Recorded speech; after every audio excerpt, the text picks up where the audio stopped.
てみんなも。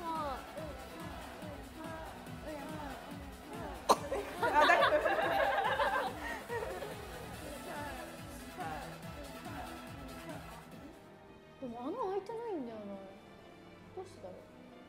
遠くに置いておき。でも遠くに置いておくと遠くがお姉ちゃんみたいになっちゃうから。くしゃみの日なの。やばい。花粉症かね。あ、ずっと今日大丈夫。めっちゃ花粉症今日。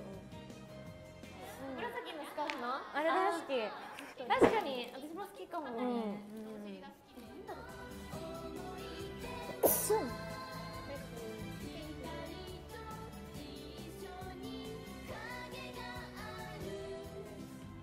この曲の時に言うべきことじゃない。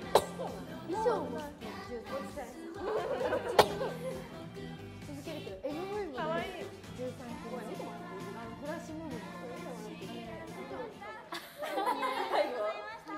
もう入ってる？予告なしでやめて。びっくりした。間に合わんかった。前が怒る。そうだね、とっさにこうまで出た。